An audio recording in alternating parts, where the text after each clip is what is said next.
I think it's always a balance of when do we do it in-house and when do we bring in a partner, but I'm seeing more and more opportunities for us to do it a little bit differently, and also have a couple people on my staff now that are more used to doing things that way too.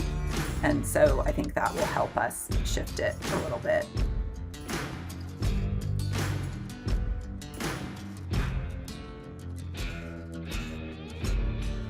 Welcome to the Backcountry Marketing Podcast. My name is Cole Heilborn. Today, I'm sitting down with Liv Faris. She is the Senior Manager of Creative Content Production over at Brook's Running. Liv, how are you?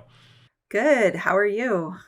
I'm doing great. Looking forward to sitting down and chatting with you today. Yeah, thanks so much for having me on the podcast. This is going to be fun. Absolutely. You were just telling me before we started rolling that this is your first podcast, so congratulations. That's a big moment. Yeah, it's pretty fun, being asked to do this. I really appreciate it. Done lots of other kinds of interviews in my time, but first podcast. So first time for everything. Where are you calling in from?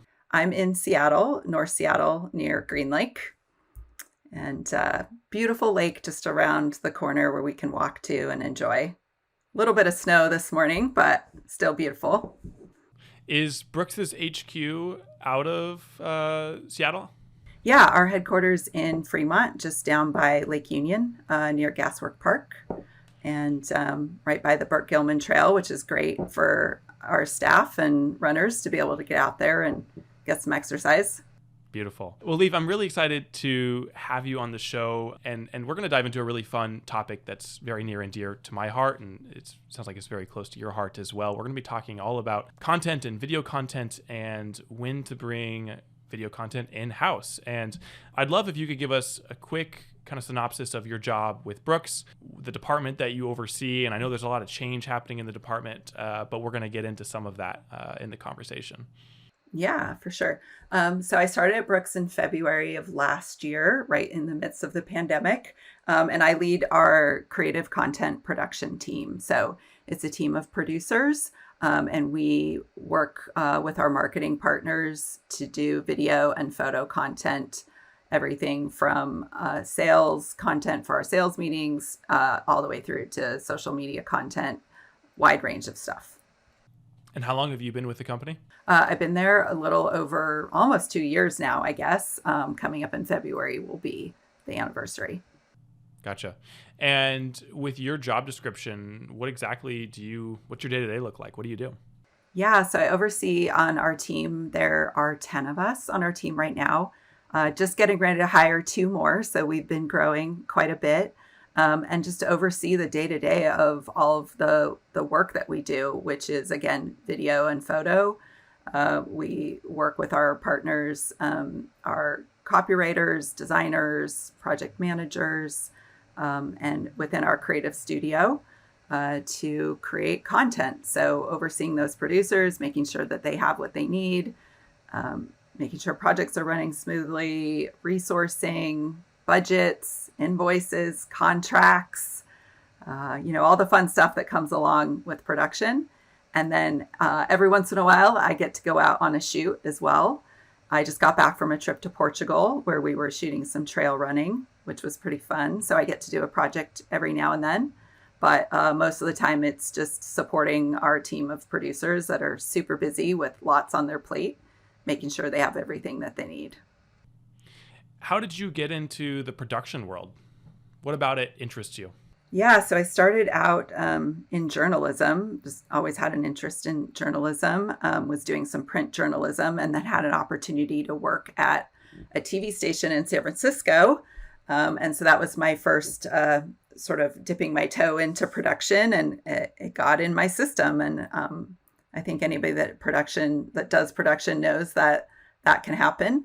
And so from there, my career just evolved from working in broadcast television, and then as a producer there, and then working at an agency where I was built a content team and production team there, and then did a little bit of a turn at Expedia, and then ended up at Brooks, where they were looking for somebody to lead the production team, and felt like a great opportunity to work for a brand that was really meaningful and doing good in the world. And just continue my love for production and wanting to be on set and solve problems, all of the things that come along with it.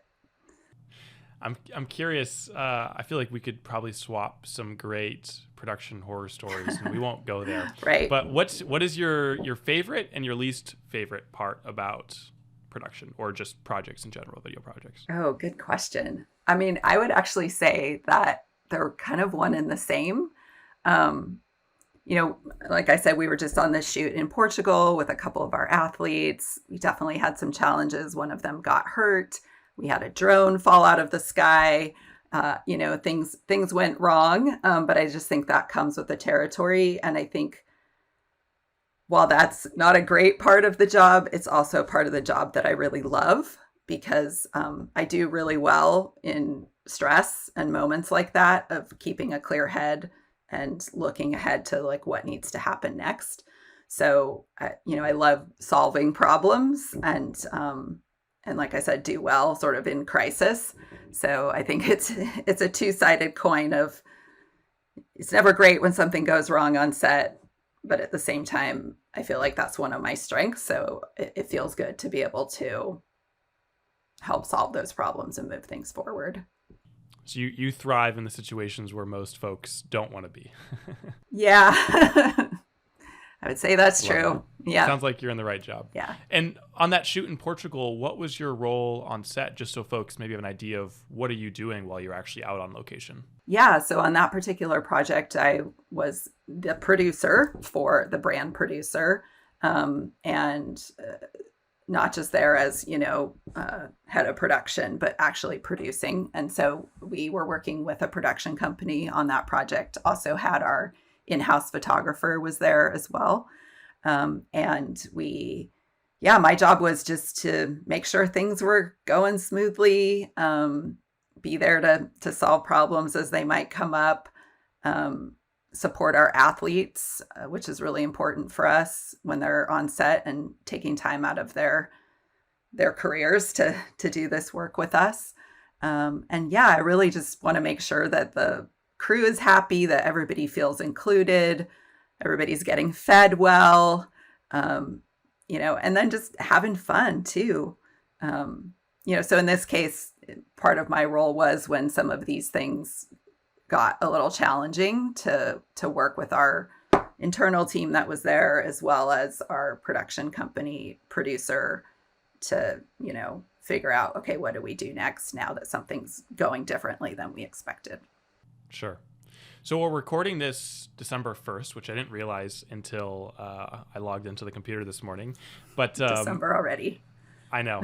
So when this episode comes out, we'll obviously be a little past the first few weeks. But, as we're moving into 2023, I always feel like at the end of the year, I always see those HubSpot like year in review data trends or predictions for the next year.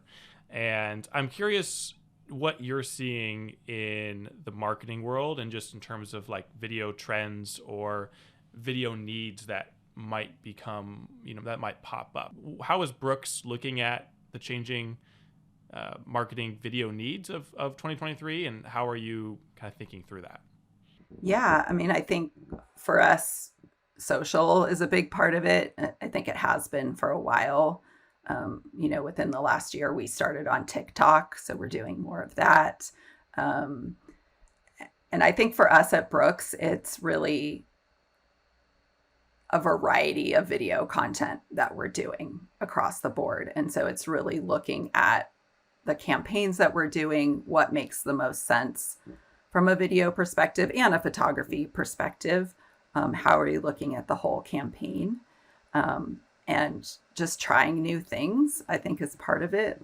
Trying to learn from what we've done in the past, and what's going to best position our brand and our product in the content that we're making. And so I think, one of the things going into next year is that we'll be working more closely on some of our work with our influencer and creator teams. We're going to be working more closely together. So I think that's kind of the next thing I see for our team is is understanding that, and how do we do that well together. And then also this in-house, which I know we're going to talk more about, is how do we do more in-house versus using vendors and production partners. I think there's always a time for both, but those are kind of the two big things for us moving into next year that I see for my team. You took the plunge into the TikTok. Took the plunge into the TikTok. Yeah, I think it's going well. We don't sit within the social team, so that's a different team. We have a social agency that's helping us with some of that content, but that was a big decision for us last year. So I'm curious how the in-house team is structured, and we don't need to get into specific details, but where do most of your requests for work, are you set up like a studio inside of the Brooks umbrella? Is that how it works? Yeah, so our team sits in the creative studio, which sits within our marketing organization. So ultimately, we report up to our CMO. We have a VP of creative that leads our creative studio, and our studio is growing. And over the last few months, we've really come to see that the best work we can do for the brand comes from our in-house talent and team. And so we're building up those capabilities. So that was a decision point a few months ago that was made. And now we're really trying to build more of an in-house agency is how we're looking at it. And with that comes need for process and staff and all of that. And so in terms of how the work comes in, that's one of the things that we're working on is figuring out how do we get all of the work to come in through one sort of point of understanding everything versus coming in from multiple places. And so, we briefs come in, we review the briefs, and then we resource from there. Very interesting. So in preparing for this interview, I found a statistic that I think kind of tees us up to segue into our conversation. This came from HubSpot, and it said 37% of companies exclusively create video content in-house, 14% rely on an agency, and 49% share a mix of both in-house and outside agency help. So I'm curious if you could kind of describe just the brief timeline and history of the studio. I think a lot of folks, when they think about creating a studio or an in-house team, they assume they have to go from 0 to 100, in a year. And I know for you guys, that hasn't been the case, and you're still growing and you're still trying to figure out how to evolve.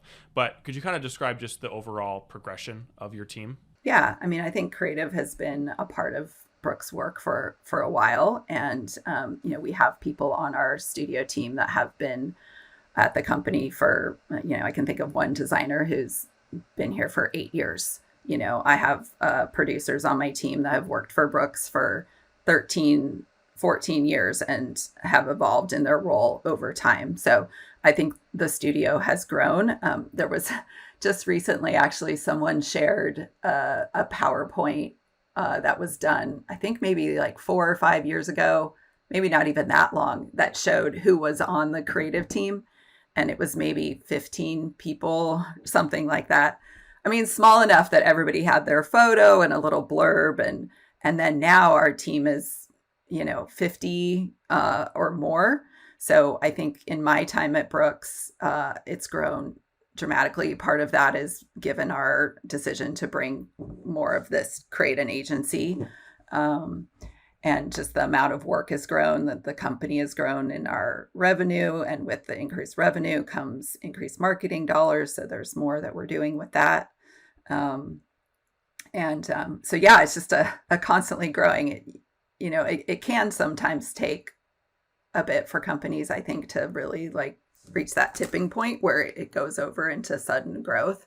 And I think that's one of the challenges too, is how do you maintain the culture of what it was when, I know when I was at an agency, we all went to lunch together, and then it got to the point where we couldn't do that anymore because we would take up the whole restaurant, and so that was kind of sad. So I think there's, a culture shift as you grow from being small to being big. But there's also the benefits that come along with that as well. So. So when a brand, is trying to go out and create video content, historically there's been kind of two paths. Either you do it in-house, you hire folks in-house, or you hire someone externally, a studio, a production company, a videographer to help you with that project. I'm curious, how does Brooks look at that question, and how have you started? I'm curious just to look at that question on kind of a timeline and start to understand, how is your perspective changing, and why? Why are you leaning towards this in-house approach? Yeah. So when I started at Brooks, definitely the way that the production team has functioned has been that our producers have been in more of kind of like a supervisory role where they're hiring vendors to implement, to line produce, to do all of that work. And I think part of it comes from my background as well of wanting to shift that, and then also the needs of the business needing to be more efficient, more flexible. And so I think when I started, there was a lot of sort of fundamental things with the team that we wanted to work on, of just as the company was growing, like process and all of those things. And so to sort of shake up this, like, let's do it more in-house, wasn't as prevalent as maybe it is now, or the opportunity wasn't as great as it is now. And so so I just think as more and more work is coming our way and more asks are being made of us, it's just making me think about it a little bit differently of, hey, can we look at this a different way? I've had producers that have been more in a line producing capacity. I think it's always a balance of when do we do it in-house and when do we bring in a partner, but I seeing more and more opportunities for us to do it a little bit differently, and also have a couple people on my staff now that are are more used to doing things that way too. And so I think that will help us shift it a little bit. I think our first real foray into this, I guess, was we hired an associate producer that also had some photography skills. And so we said, well, let's offer up those skills to the team and see, make that available. And we saw right away that was valuable and helpful to our team. So he's splits his time between producing and photography. So, for example, on this Portugal shoot that I was just on, he was helping me produce the project, but also had the added benefit of bringing his camera along and taking some photos while we were there, versus having to hire another outside photographer to come and do that. So when you said you started to notice something, that maybe you could do something differently or approach things differently, what are some of the benefits that you have found by doing things differently, by bringing folks in-house? Yeah, I think one of the big things that I see is that people just, the ownership and the pride and the passion for the work. When you're doing it more yourself, you just have more ownership and more pride in what you've done. And I think that comes through in the work. So, for example, how we got connected was through a video that I shared that we did with the Snoqualmie tribe around respect for the land that you're running on.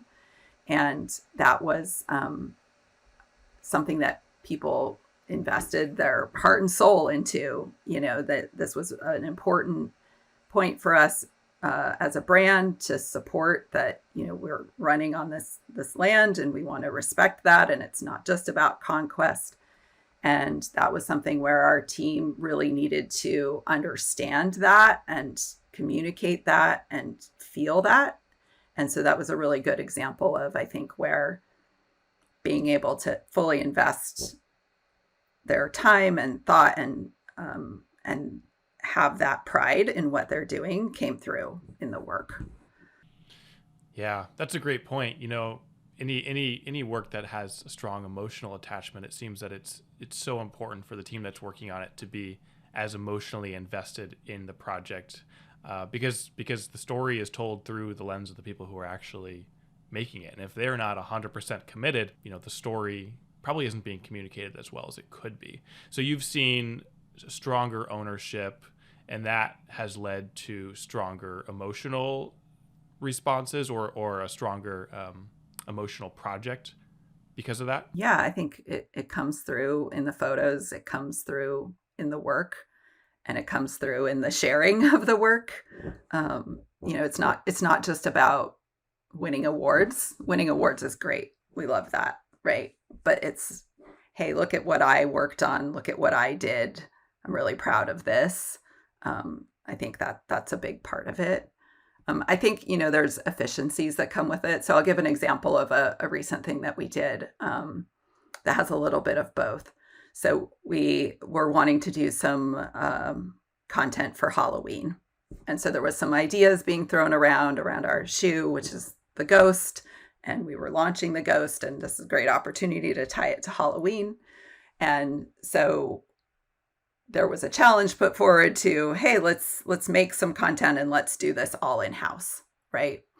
And so we were able to, we do have our goal is eventually to have more of a studio and kind of build out the capabilities. But right now we have a small photo room.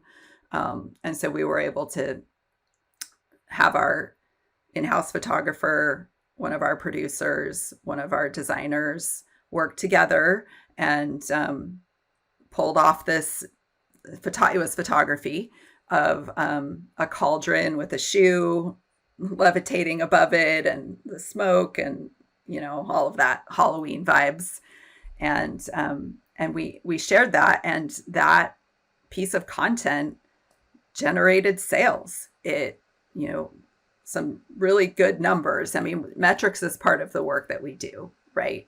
And so ultimately we're a brand that's, supporting runners and giving runners the gear that they need and letting them make purchasing decisions about what's going to be best for them. And so this was a chance for us to share our shoe, and people saw this content and decided to buy it, and so that's great. And so I think there was a note that came from my producer on that project to me that she said, hey, we just got these numbers. Take a look at how this did. And I love getting emails like that from my team. I got another one recently.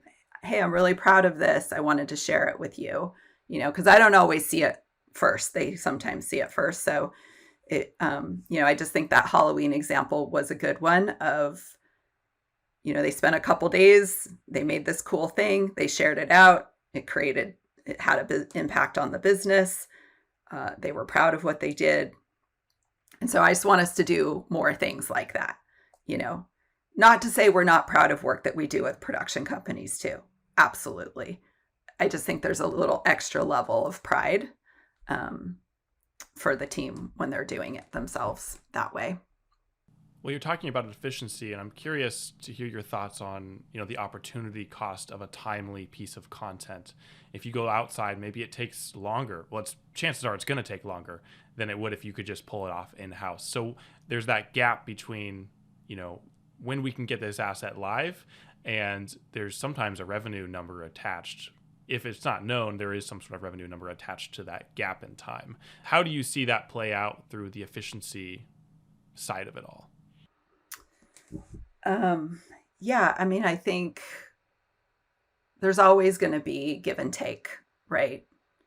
Pulling a photographer and producer for a day or two to go shoot a cauldron in our photo room is going to take away from other work, right? It's going to happen.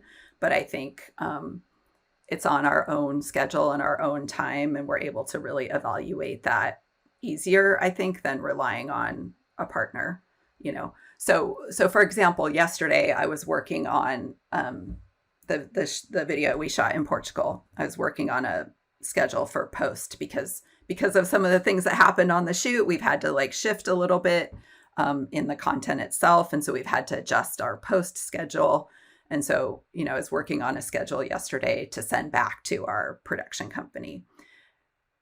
But I have to take into account what's happening on their end too, right? I don't know what their other projects are. I don't know what else they have on their plate versus if it was an in-house editor, for example, which we don't have right now, but did we have that, I would know everything that's on that person's plate. And I would say, okay, if she's going to work on this, then she's not going to be able to work on this, right? And so I think there's always that give and take.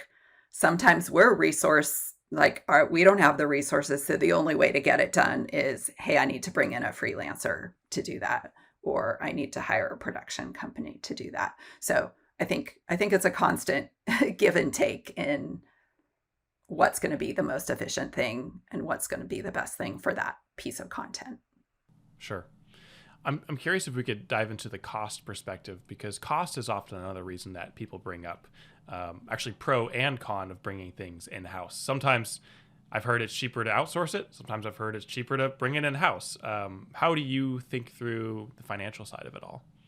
Yeah, I feel like this is a constant battle because there's no, AICP, the producers organization, has contracts and all of this, right? They have things that help guide us, but there's not a rate sheet that is used across. I mean, it's like any business, right?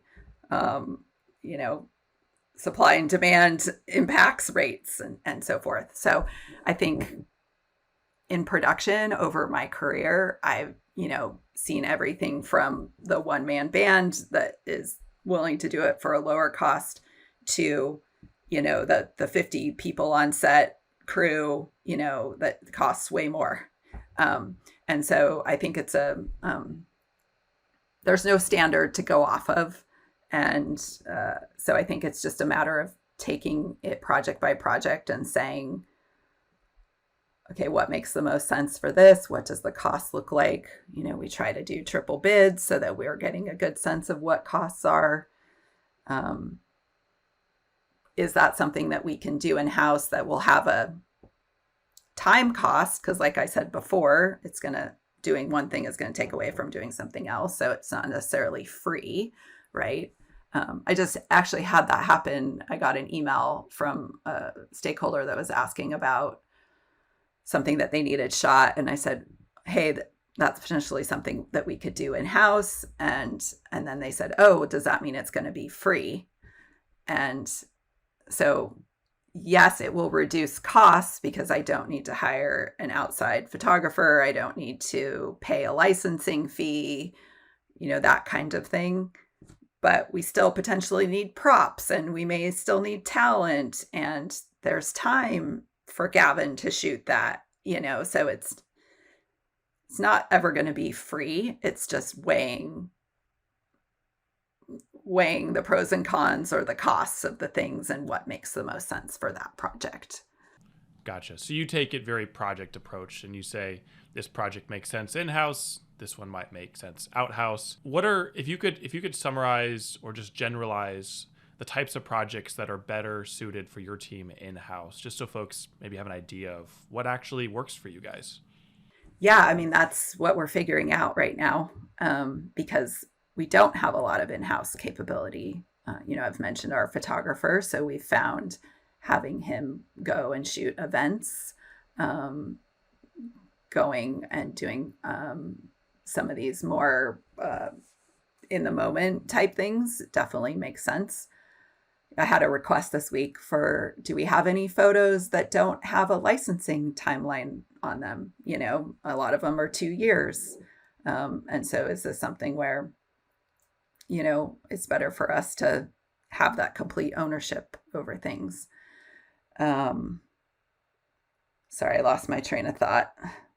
No, continue with that. But I'm just curious, what type of deliverables does the in-house team, what are they really capable of? What do you guys thrive on? And then what are examples of projects you might outsource? Yeah, so I think the Halloween example is a great one where if it's a simpler, and I don't want to downplay it and saying it was simple because it was complex in its own way, right?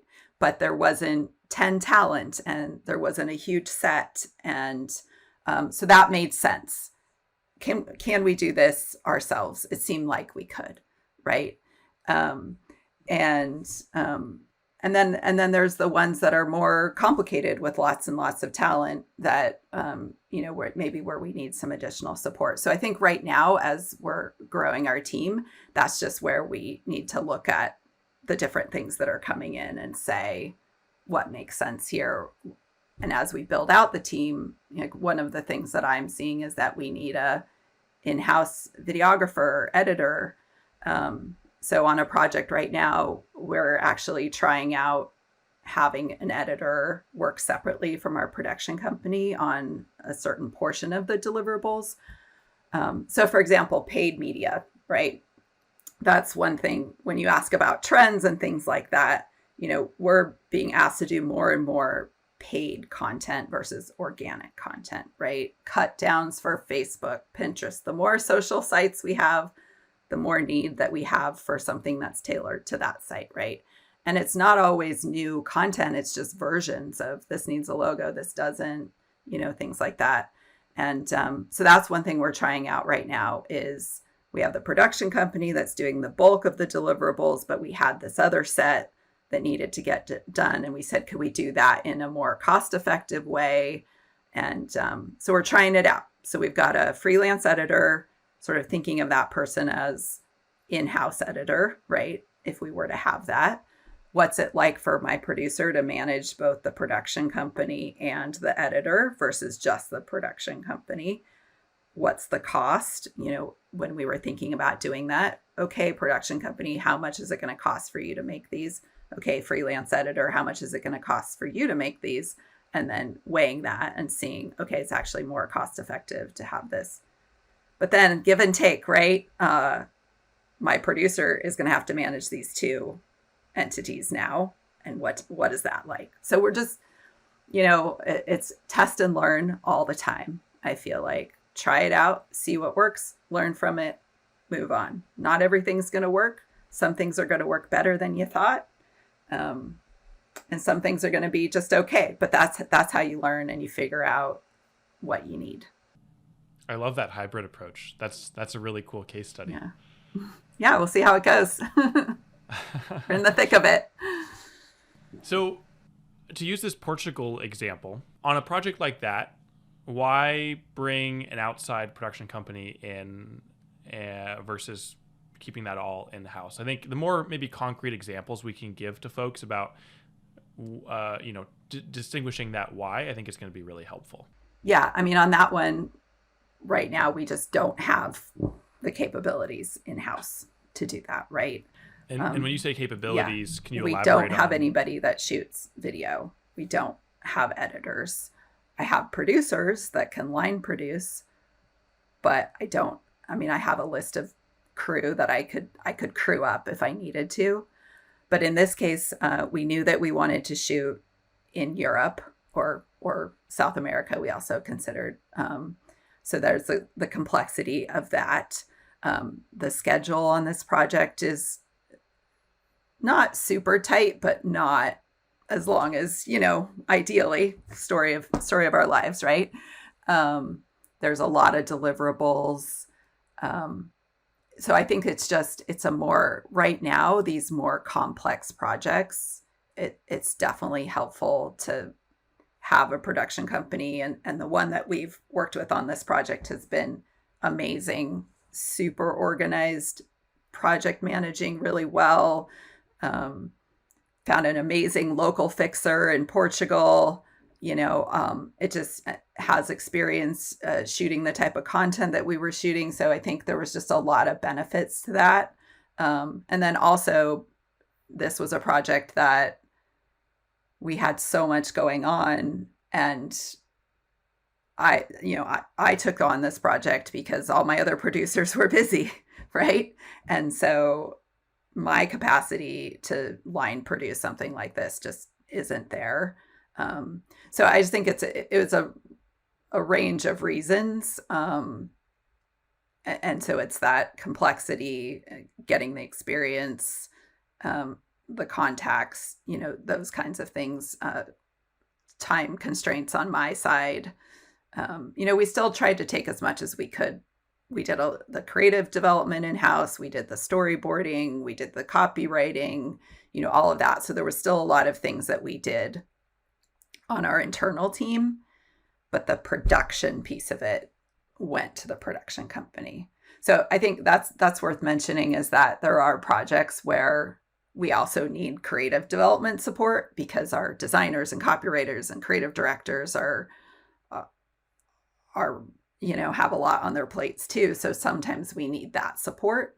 But that's one area where I think we've been able to do more of that in-house is writing the scripts. So, you asked for examples. So for example, we did a brand campaign recently, and that was really the moment where, I was talking with Mike, who's our VP of creative, about this earlier this week, just about, that was a moment where it just became very clear that our in-house team understood our brand better, were much better suited to develop the creative for this campaign than an outside partner, right? And so that was that was a big moment for us of, bringing that in-house. And so we wrote all the scripts, we did all the creative development, but we still needed the production partner to pull it off, right? And so we worked with a vendor on that. We hired a director, all of that.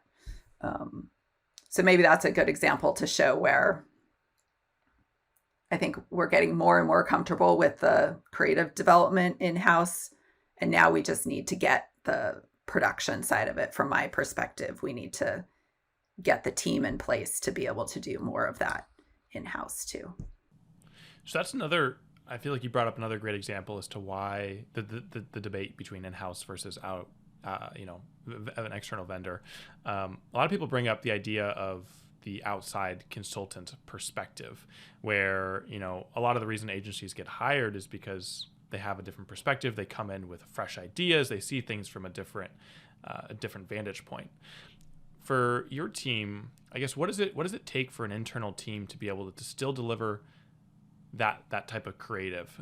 And I don't know if I necessarily believe the outside perspective is always a better perspective vantage point. I think it's very project dependent. But for your team, what do you think allowed you guys to feel confident knowing that, the creative that you had found, that you had locked down was a good direction?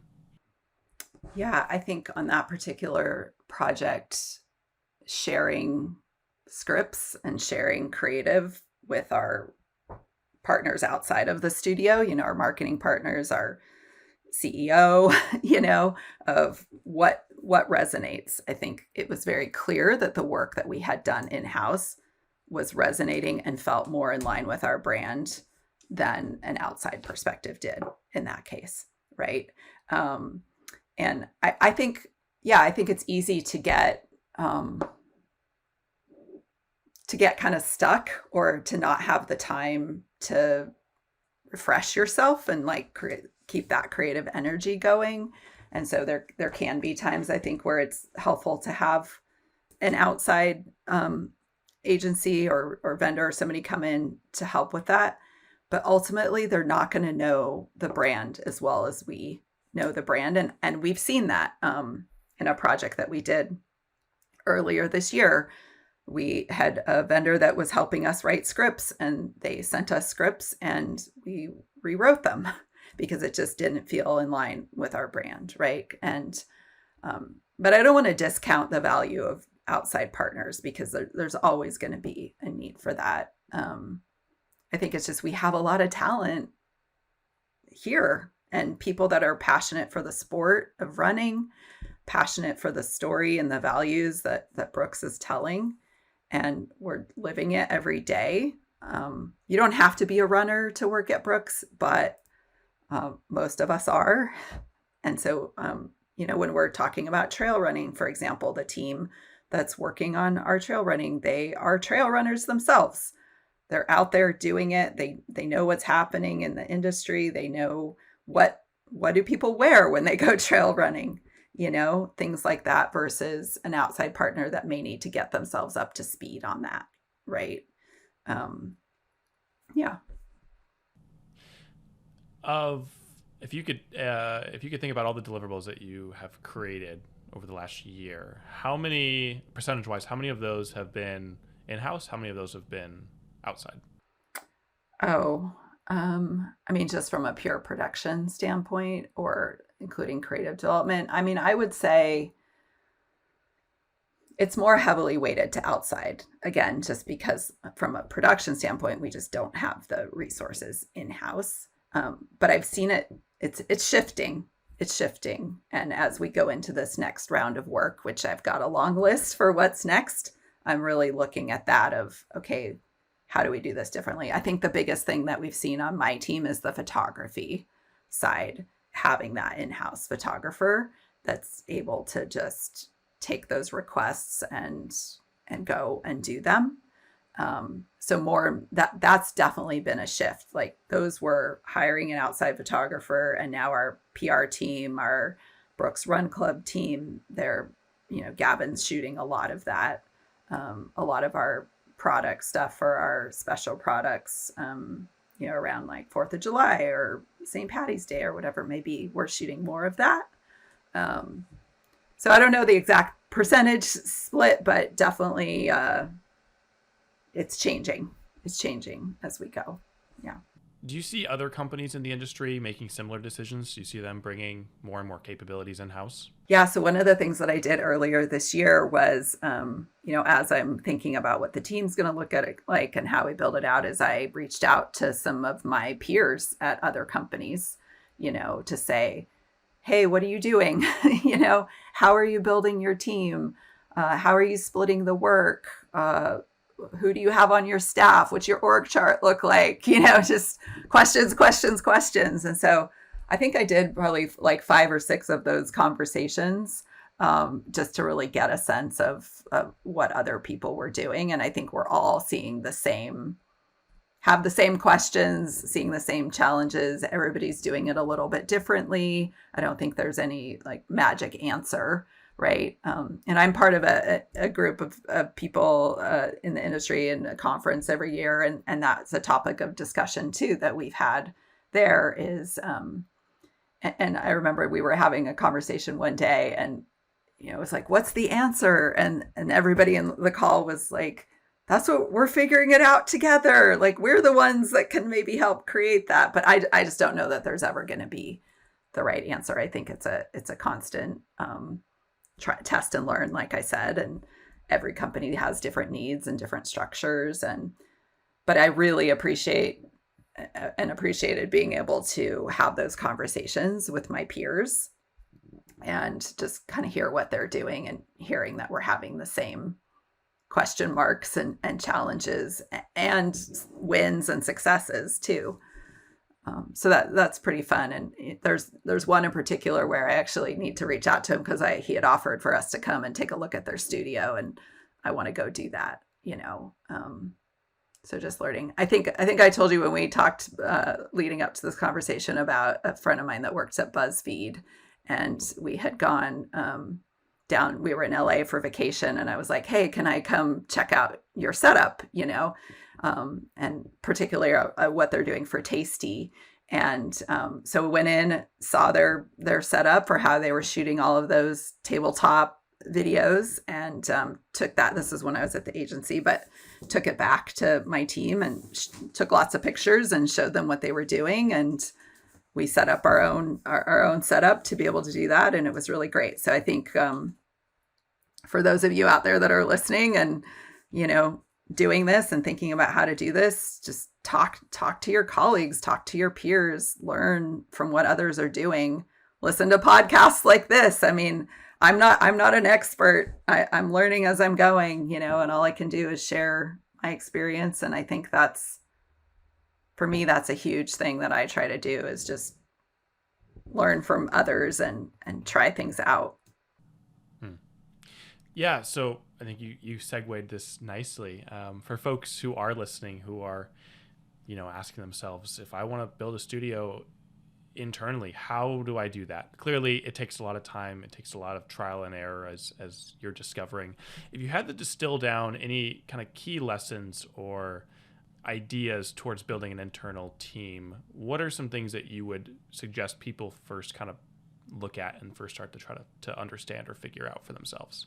Yeah, I guess I would say start with your talent, start with who you have on your team, understand what they bring to the table, what are their interests, what are their strengths, what's their experience, how can they contribute, and then figure out where your gaps are, right? And then hire for those gaps. So, for example, right now, waiting to hear on a couple people out there, but I know that I need somebody to help me with the bringing stuff in house, right? Because most of the people on my team haven't done that. And so I need some support in that. So one of the hires that I'm looking to make now will be has experience doing that, right? Within another brand.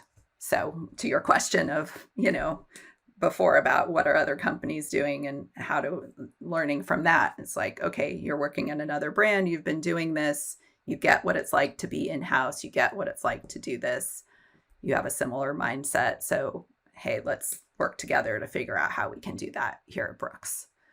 So I think, but I think definitely starting with your internal team and figuring out what it is that they bring to the table and tapping into that talent and experience and skills that they have is huge. And then, yeah, fill the gaps, like I said. From a leadership perspective, what does it take to lead a studio? Are there any, I don't want to say different, but are there any other challenges that people might not anticipate if they're bringing in a studio in-house that they might need to learn and grow on from a leadership perspective? Yeah, I mean, my big thing with being a manager and a leader is supporting your team, giving them the opportunities to try new things, but also building on their strengths, right? And so I think that's important, whether it's a studio or any other team, just to make sure that your people are doing well, that they have what they need, are feeling fulfilled and excited about their jobs. Because if you don't have that, you don't have anything, right? If you have a bunch of people coming to work every day that are like, oh, I got to go to my job and I'm not excited about this, that's not great. So that's my number one thing, is just making sure that my team feels fulfilled and that they're not overworked, which can be challenging, right? And giving them what they need. And I think we were having a conversation as a studio leadership team the other day about talking about how some people on the team were working like at midnight to get something done, right? And one thing at Brooks is that we really value a culture of work-life balance. Get out there, get moving, take time out of your day to take care of your body, to take care of your mental health, and that's really important to us as a company.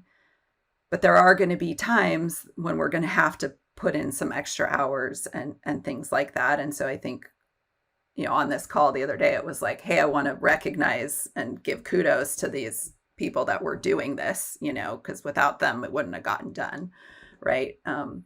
And one of the things that brought up for me is coming from an agency is going to be, I think, and I can't speak for our whole team, but from my perspective, is as we become more of an in-house agency, we're going to have to keep a really good eye on that, because anybody that's worked in an agency or knows about agencies, it's like, when I worked in an agency, my boss was like, this isn't a 40-hour-a-week job, right? And I think that's why a lot of people get burnt out on agencies, because it's just a constant, like, you're never off, right? And so I think as we do more work, as we bring more in-house, as we become an agency, we're just going to have to be really mindful of our culture and our people and having enough resources and all of that, so that we don't burn people out and we don't bring in those sort of like negative sides of an agency, right? Knowing that there will always be times when we're going to have to maybe do a little extra. And then when we do that, how do we recognize that and make sure people are acknowledged for the extra hard work that they're doing. So that's one thing that I see, and that became very clear on that call the other day of like, oh, okay, we got to keep an eye on this. Yeah, makes sense. So as you look towards the future, and if you could build any studio that you wanted, and finances weren't a factor, could you describe what that studio looks and feels like? What are they capable of producing? Yeah, well, that's interesting because we just recently went and looked at a space that could have potentially been a studio for us, but we weren't quite ready to sign on the dotted line for that one. But we had to look at it from that perspective, right? Of, okay, what can we use this space for? And so for us, it's definitely, we have a mix of product shots that we need to get, lifestyle type shots. We need to be able to do video. We do some videos where explaining our product that go on our product pages, right? Like, here's the features of our product. We're doing photography and video. What are needs outside of maybe the creative studio, like our PR team? Do they need a space where our executives can go and do media interviews? Are we going to have a podcast eventually? Do we need an audio booth? I think these are all things that we need to be thinking about. And that over the next few months, that's one of the things that we're going to be working on, is really understanding what are the needs, and how can we meet those. So yeah, I don't know. Dream studio, we'll see, What about from a work perspective? Obviously the space in which you do your work is very important, but if you could describe, any sort of deliverable that your studio, you would hope they would be able to create in the future, what would that be? I mean, I love the variety of what we're doing. So I don't know if there's one particular piece. I think, everybody loves the storytelling. I think, whenever we can do those stories that have a really emotional impact, I think we all feel amazing about that, right? But I also love seeing like the Halloween shot that made people happy and like got people excited about our product, So that's just one thing that when I took this job that I was excited about, was the variety of things that we're going to be doing. Our sales team, like, how do we get our sales team excited about our next line of products? Like, we do that through our work, right?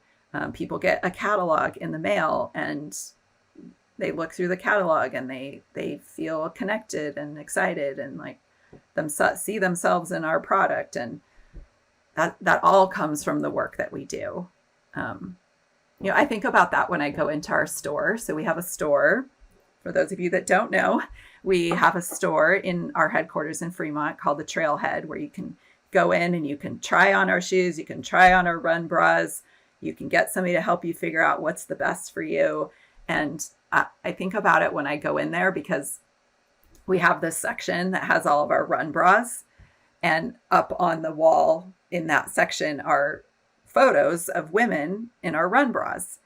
And I go in there and I'm like, oh, my team took those pictures, and I feel really proud of that. And that is what people see when they come into the store, and so I think it's, we're a little bit everywhere. When you look, if our CEO is doing a presentation, or he's doing a media interview, video that we created a B-roll compilation last year. So the video that CNN is playing is video that we shot, so I love the variety. So I don't know that I could give you one specific thing that I'd like to do. But I don't know, if you ask my team, they might all have something that's on their list of things they really want to do. But yeah, I love the variety. Makes sense. I mean, that's often why creative people like being in the creative field, is because there's multiple types of things that you can do. Yeah. And I think actually one thing I'll just say on that too is that Mike, our VP of creative, and I were talking about this the other day of like, 10, 15 years ago, the opportunity to go work in a brand and create content and do this variety of content like this just maybe didn't exist, right? There were very few companies that were doing that. And now there's more and more opportunities for that. And I know for me, when I was looking for my next thing, to be able to go and tell one story and really have that investment and understanding and love for a brand, is huge. And I think maybe people worry that like, oh, I'm just gonna be telling the same story like all the time, but I just feel like there's so many things that we do within the Brook story. There's so many stories we can tell. There's so many photos we can take. There's so much that we can do. And as the brand evolves and we talk more about like respect for the land that we run on and things like that. So I just think the opportunities are really great to come in-house and still have that variety, so. In the future, in an ideal world, again, would you prefer to keep everything in-house? I don't think so. I mean, no, I think there's always going to be a time to work with an outside partner.